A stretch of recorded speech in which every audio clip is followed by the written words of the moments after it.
नमस्कार, the wire में आपका स्वागत है। मैं हूं आरफा खानम शेरवानी। भारत चीन सीमा पर हुए मुठभेड़ में जिसमें 20 भारतीय फौजियों की मौत हो गई थी, इसको एक हफ्ते का वक्त गुजर चुका है, लेकिन आज हमारे पास सवाल ज़्यादा हैं, जवाब कम है। इस पूरे मामले पर किसी भी तरह की कोई क्लैरिटी, कोई साफ गोई से काम नहीं लिया जा रहा है। प्रधानमंत्री नरेंद्र मोदी ने ऑल पार्टी मीटिंग में जब से ये बयान दिया है कि भारत की सीमा पर किसी तरीके की कोई घुसपैठ नहीं हुई है, कोई कब्जा नहीं हुआ भारत की ज़मीन पर, कोई भी आर्मी पोस्ट को चीन के ज़रिए कैप्चर नहीं किया गया है, इसके बाद से कहीं ना कहीं जो सवालों का सिलसिला है वो लगातार बढ़ रहा है कि वाकई अगर किसी ज़मीन पर कब्जा नहीं हुआ है और कोई घुसपैठ भी नहीं हुई है, कोई आर्मी पोस्ट पर को भी कैप्चर नहीं किया गया है, तो आखिर जो भारतीय फौज के जो 20 जवान थे उनको शहादत क्यों देनी पड़ी। और अगर ऐसा नहीं हुआ है तो वाकई जो भारत और चीन के जो मिलिट्री कमांडर्स हैं उनके बीच क्या बातचीत चल रही है। अगर ऐसा नहीं हुआ है तो क्यों यूनाइटेड स्टेट्स ऑफ अमेरिका के प्रेसिडेंट ये कहते हैं कि वो भारत और चीन दोनों से बातचीत कर रहे हैं ताकि सीमा पर तनाव खत्म हो सके और दोनों देशों के बीच शांति स्थापित हो सके। और अगर वाकई ऐसा नहीं हुआ है तो ये भी बात कि जो भारत का विदेश मंत्रालय है उसका जो बयान आया इस सिलसिले में, वो क्यों आया बयान, वो पूरी तरीके से कॉन्ट्रडिक्टरी बयान है। एक तरह से टकराव पैदा होता है प्रधानमंत्री के इस बयान से और जो विदेश मंत्रालय है वो जो कह रहा है। तो इन्हीं सवालों के जवाब जानने के लिए कि क्या वाकई भारत की किसी ज़मीन पर कोई कब्जा नहीं किया गया, क्या गलवान घाटी जिस पर अब चीन अपना कब्जा जमा रहा है और ये कह रहा है कि वो उसकी है गलवान घाटी, क्या भारत वो उसको देने के लिए तैयार है। मेरे साथ आर्मी के ऑफिसर रह चुके प्रवीण साहनी जो फिलहाल एडिटर हैं फोर्स मैगजीन के और जाने माने सुरक्षा विशेषज्ञ हैं, उनसे हम बातचीत करेंगे, इन तमाम सवालों के जवाब लेने की कोशिश करेंगे। और ये भी मैं उनसे ये जानने की कोशिश करूंगी, कई महत्वपूर्ण सवाल वो ये कि क्या भारत ये समझते हुए कि इस वक्त उसके पास जो विकल्प हैं वो बहुत सीमित हैं और इसलिए ये कड़वा घूंट पी लिया जाए। और ये भी इस लिहाज से भी कि जो हमारी घरेलू राजनीति है उसके मद्देनज़र भी अभी फ़िलहाल कोरोना वायरस से पूरी दुनिया लड़ रही है, जो हमारे पास रिसोर्सेज हैं वो भी लिमिटेड हैं। क्या इसे माना जाए कि एक तरह से व्यवहारिक तौर पर, प्रैग्मेटिक तौर पर ये बेहतर फैसला था भारत की सरकार का? क्योंकि अगर हम ये सब मान लेते हैं तो कहीं ना कहीं एक घरेलू दबाव बढ़ेगा कि आप जंग की तरफ आगे जाइए, युद्ध करिए। तो क्या एक शांतिपूर्ण देश होने के नाते भारत ये सही फैसला ले रहा है? क्या फिर ये माना जाए कि पूरा जो एक ये राष्ट्रवादी राजनीति है इसके इर्द गिर्द जो नैरेटिव बनाने की कोशिश हो रही है वो भारतीय जनता से कुछ छिपाया जा रहा है, भारत के लोगों से वो छिपाया जा रहा है जिसका उनको जानने का हक है। प्रवीण साहनी जी, मेरा पहला सवाल आपसे यही होगा कि अगर किसी जमीन पर कब्जा नहीं किया गया भारत की, कोई घुसपैठ भी नहीं हुई, ऑल इज वेल, सब कुछ ठीक है, तो आखिर भारत के जो 20 फौजी थे इनको अपनी जान गंवाने की जरूरत क्या थी? और पिछले एक हफ्ते से लगातार जो ये पूरी फजीहत हो रही थी, ये किस लिए थी? तो देखिए, ये एक बात है जिसके बारे में सब लोग आज प्रधानमंत्री का जो बयान आया था जून 19 का 19 का, उससे सब लोगों को एक बहुत धक्का लगा है। क्योंकि उससे हुआ क्या है कि जो पहले विदेश मंत्रालय ने कहा था, डिफेंस विदेश मंत्री ने कहा था, फिर विदेश मंत्री और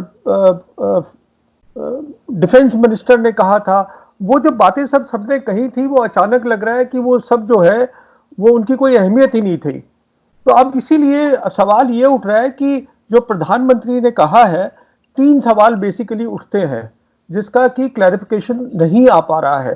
देखिए, पहला सवाल ये है, प्रधानमंत्री को ये बताना चाहिए देश को कि, क्योंकि शक है एक देश को कि हुआ क्या है, तो आप ये बताइएगा कि जो हमारी 1993 की लाइन ऑफ एक्चुअल कंट्रोल थी, क्या वो आज भी है कायम, या जो चाइनीज की क्लेम लाइन थी नवंबर 1959 की, हमने वो मान ली है? ये एक बहुत अहम सवाल है, क्योंकि इस सवाल के अंदर ही सब कुछ है। अगर आप देखिएगा, जो चाइनीज बोल रहे हैं अपनी ग्लोबल टाइम्स के थ्रू और जो उनके लेख आ रहे हैं, उनसे बिल्कुल साफ पता चल रहा है कि साहब जो हमारी क्लेम लाइन 59 की है वो मान ली गई है। अब ये देखिए, ये लाइन ऑफ एक्चुअल कंट्रोल दोनों पार्टीज ने माना था, ठीक है। वो कहते हैं कि साहब ये नक्शे पे नहीं माना गया, ग्राउंड पे नहीं माना गया, पर सवाल ये है, जैसे हमारे विदेश मंत्रालय ने कहा है, हमें पता है ये लाइन कहाँ है, हम वहीं तक जाते हैं। तो पहला ये एक सवाल है, इसका क्लैरिफिकेशन देना चाहिए। दूसरी बात, उनको बताना चाहिए कि जो ये पैंगोंग त्सो है, जहां पर कि अब उन्होंने कब्जा कर लिया है, जो हिंदुस्तान है वो कहता है कि हमारा जो है वो 0.8 तक है, चाइनीज बोलते हैं 0.1 तक है, 8 किलोमीटर की जो सड़क बन गई है। तो साहब वो बताइएगा वो क्या है फिर जो सड़क बन गई है। तीसरी, आप बिल्कुल क्लियर करिएगा जो गलवान वैली है, गलवान वैली पे कभी भी दोनों तरफ से, चाइनीज की साफ तरफ से, और बहुत क्लैरिटी थी कि यहाँ पे कोई शक नहीं है, ये हिंदुस्तान की है। पर आज वो चीनी बोल रहा है ये हमारी है। तो देखिए ये तीन बातें बहुत अहम है, क्योंकि इसमें देखिए ये नहीं है कि इसमें क्या है, ये हिंदुस्तान के लोगों के लिए नहीं है, ये हमारे रीजन के लिए है। पाकिस्तान सुन रहा है, चीन सुन रहा है, अमेरिका सुन रहा है। इसमें क्या होता है कि जो संतुलन होता है, जो ताकत का संतुलन होता है, उस पर शक आ गया है बिल्कुल। कि क्या तो ये हिंदुस्तान में ताकत तीन है। बहुत वाजिब सवाल आपने उठाए हैं, और यही एक फिक्र की बात है कि एक हफ्ता गुजर जाने के बाद भी हमारे पास सवाल ज्यादा हैं, जवाब कम है, और काफी हद तक ये भी तय होगा कि भारत और चीन के रिश्तों का भविष्य। और आप तो यहाँ तक कह रहे हैं कि न सिर्फ कि भारत चीन, बल्कि भारत पाकिस्तान और भारत और यूनाइटेड स्टेट्स, या भारत और जापान के किसी को भी मान लेते हैं, कि इनके रिश्ते कैसे होंगे भविष्य में, ये इस पर निर्भर करेगा कि आज भारत किस तरह से प्रतिक्रिया देता है जब उसके पीठ में खंजर घोंपा गया है।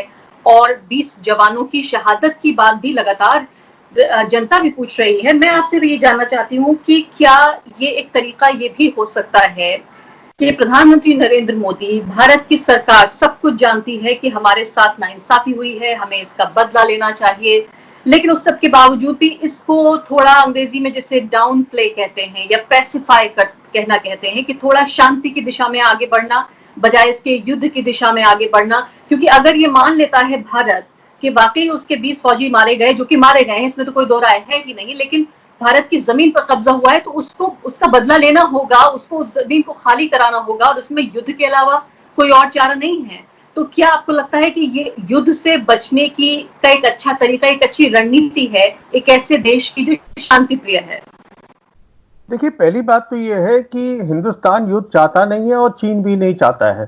चीन बेसिकली ये चाहता है कि मैं बिना युद्ध करे ही संतुलन बदल लूं, और बिना युद्ध करे ही। अब देखिए कल जून 23 की मीटिंग हो रही है, बहुत इंपॉर्टेंट, बहुत अहम मीटिंग हो रही है रशिया, चाइना और हिंदुस्तान के फॉरेन मिनिस्टर की। तो अगर ये सवालों के जवाब नहीं दिए जाएंगे तो संतुलन बदल जाता है, सारी बातचीत वजह। तो उनको तो ये ठीक है उनके लिए। देखिए हमारे लिए दिक्कत क्या है कि अभी जैसे आपने आज खबर में सुना है कि वो 500 करोड़ हर सर्विस को बता दिया गया है, साहब अपना सामान खरीद सकते हैं लड़ाई के लिए। अब आप मुझे ये बताएं, अगर आपके पास वो सामान था ही नहीं तो आप क्या तैयार हैं लड़ाई के लिए?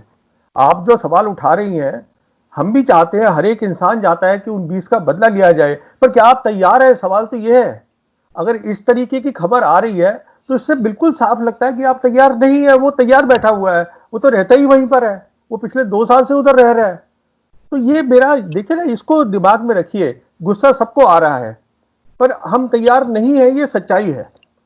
तो क्या ये इसी चीज का एक तरह से स्वीकार्यता है इस बात की, इस तथ्य की कि वाकई हम तैयार नहीं हैं, इसीलिए बजाय इसके कि हम गैर जरूरी तरीके से जवाब देने की कोशिश करें और बदले में 1962 एक बार फिर हमारे साथ हो जाए, इससे अच्छा ये है कि हम एक शांतिपूर्ण तरीके से इस बात को ही बदल दें। मैं तो देख रही हूँ व्हाट्सएप पे एक बहुत ही भद्दे जो है वो जोक्स चल रहे हैं, चुटकुले चल रहे हैं, कि किसी ने आपके गाल पे थप्पड़ मारा और आप ये कह रहे हैं कि नहीं साहब ये तो मेरा गाल था ही नहीं।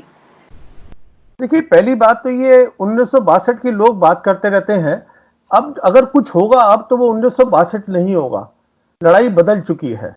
तो ये हमारे बहुत फौजी जो है बोलते रहते हैं हम तैयार हैं, 1962 नहीं होगा। साहब वो नहीं होगा, वो लड़ाई बदल गई है। अब दिक्कत सारी ये है कि हमारी जो फौज है, हमारे जो बड़े बड़े जो अफसर हैं हिंदुस्तान की फौज के, जैसे हमारे CDS रावत है, वो सारा टाइम तो पाकिस्तान के क्या को देखते रहते हैं, वो लाइन ऑफ कंट्रोल देखते रहते हैं। साहब लाइन ऑफ कंट्रोल की लड़ाई और चीन के साथ लड़ाई में जमीन आसमान का फर्क है। पहली बात तो ये हो गई। अब दूसरी बात ये है कि अगर ये सरकार क्लैरिफिकेशन नहीं देगी, अगर ये जो एक बहुत धक्का लगा है पूरे देश को, और ऑपोजिशन पार्टी कांग्रेस, हमारे जो पूर्व प्रधानमंत्री है मनमोहन सिंह, उन्होंने भी कहा है कि साहब आप इसको क्लैरिफाई करिएगा। इतना बड़ा हिंदुस्तान टाइम्स के अंदर एडिटोरियल आया है कि साहब क्लैरिफाई करिएगा, क्योंकि ये क्लैरिफाई करना बहुत जरूरी है। वो इसलिए जरूरी है क्योंकि अगर ये लोगों के दिमाग में बैठ जाता है कि साहब हमने कुछ खो दिया है, हमने अपनी जमीन खो दी है, तो वो बहुत गड़बड़ हो जाती है देश के लिए। और इसके बरक्स में उल्टी बात पूछ रही हूँ आपसे। देखिए, जो सोशल मीडिया पे अगर आप देखें इस वक्त, और जो सरकार, जो प्रो एस्टेब्लिशमेंट मीडिया है, काफी हद तक वो इस तरह से इसको बताने की कोशिश कर रहा है कि भारत एक बड़ी ताकत बन चुका था और भारत ने जो है वो चीन ने घुसपैठ करने की कोशिश की और भारत ने उसको जवाब दे दिया और सब कुछ खत्म हो चुका है। इसको उल्टे तरीके से घुमाने की कोशिश हो रही है। लेकिन एक बहुत हैरानी की बात यह है कि देश का जो मीडिया पिछले 5-6 साल में बिल्कुल घुटनों के बल बैठा हुआ था, आज 5 मेजर अखबारों ने जो अपने एडिटोरियल्स लिखे हैं उनमें सवाल पूछे हैं, जो अंग्रेजी में कहें तो एक प्लेजेंट चेंज है। इसका मतलब कहीं ना कहीं जो पब्लिक सेंटिमेंट है ये उसका भी प्रतिनिधित्व करता है, उसकी नुमाइंदगी है कि पब्लिक सेंटिमेंट, जो आपने कहा कि जनता सवाल पूछ रही है, क्या आपको लगता है कि जो क्लैरिफिकेशंस आए हैं कि हिंदी में बात कही गई प्रधानमंत्री के जरिए,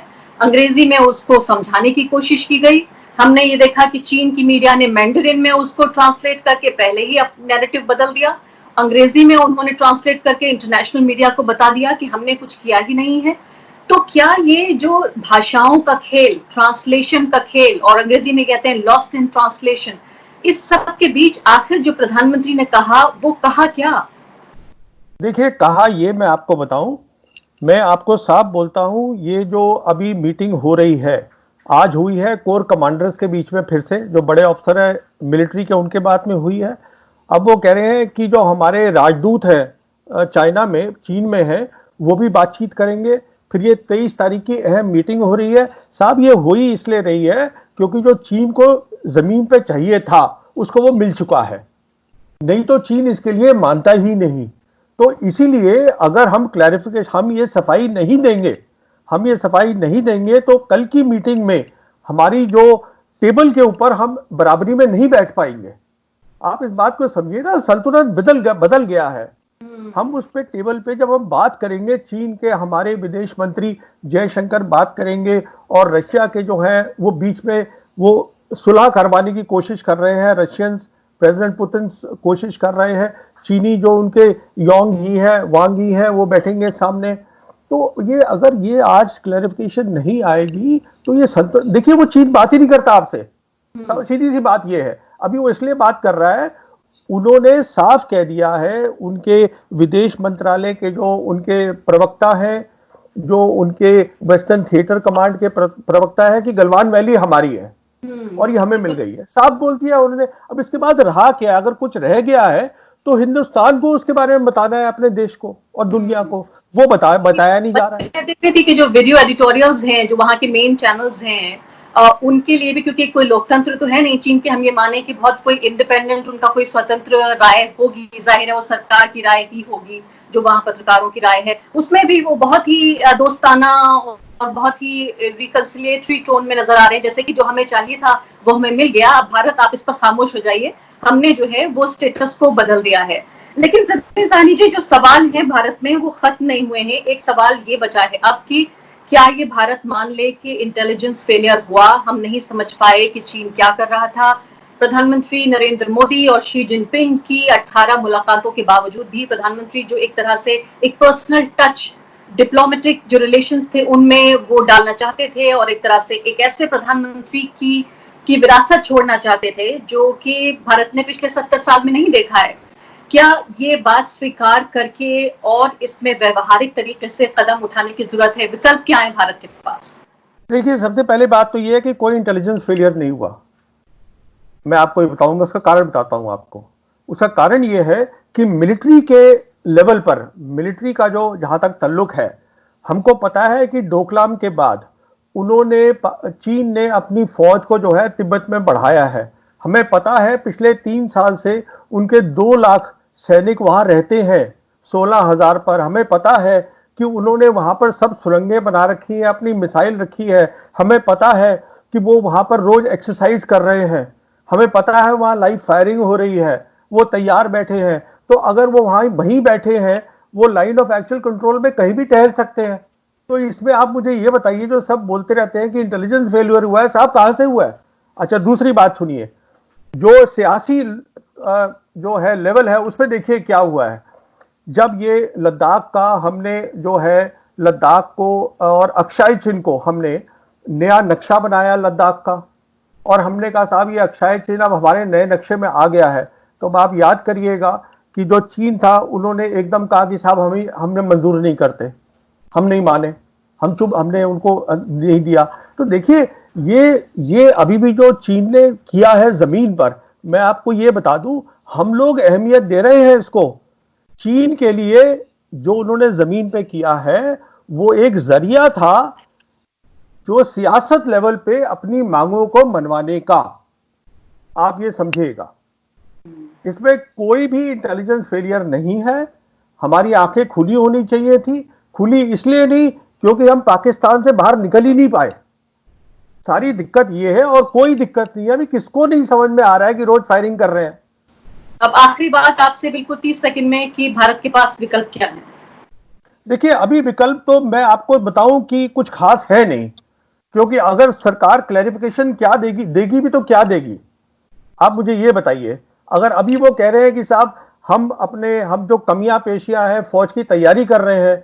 अब देखिए सबसे बड़ी बात क्या है, देखिए मैं आपको बताऊं, आज के ग्लोबल टाइम्स ने ये कहा है, जो हमने बोला है, हमारी अखबारों ने बोला है कि साहब हमने रूल्स ऑफ एंगेजमेंट बदल दिए हैं, हम जो है अब जवानों को बोलेंगे कि आप हथियार लेके वहीं चले और बैठे। उन्होंने उसमें धमकी दे दी है, उन्होंने धमकी दे दी है हमको कि साहब अगर आपने ये किया तो देखिएगा आपकी लड़ाई क्या होगी, आप वो कर नहीं पाएंगे। तो अगर आप इतनी कमजोरी की हालत में बातचीत करने जाएंगे तो आप विकल्प उसका साफ दिख रहा है। आपको अपनी जो फॉरेन नीति है, जो आपकी विदेश नीति है, उसमें एक बदलाव लाना पड़ेगा, और यही जो है रूस भी कहेगा। जी बहुत बहुत शुक्रिया आपका। तो साफ तौर पर ये देखा जाए कि अभी हमारी तैयारी नहीं है, और कहीं ना कहीं इसी बात का एक्सेप्टेंस है कि हम उतनी बड़ी ताकत नहीं है कि जो इतने बड़े मुल्क से लोहा ले सके ऐसे वक्त में जब हमारी अर्थव्यवस्था खराब है, देश में लॉकडाउन लगा हुआ है, कोरोना वायरस का कहर है पूरी दुनिया में। लेकिन इसमें जो डोमेस्टिक पॉलिटिक्स है, घरेलू राजनीति है, उसकी मजबूरियां शायद समझते हुए सरकार ने जो कदम उठाया है उसे एक तरह से उसके मद्देनजर देखा जाना जरूरी है। बहुत बहुत शुक्रिया आपका इस बातचीत के लिए। द वायर के और वीडियोस देखने के लिए सब्सक्राइब करें और बेल आइकन पर क्लिक करें। स्वतंत्र पत्रकारिता की आर्थिक मदद करने के लिए डिस्क्रिप्शन में दिए गए लिंक पर जाएं और अपनी राशि चुनें।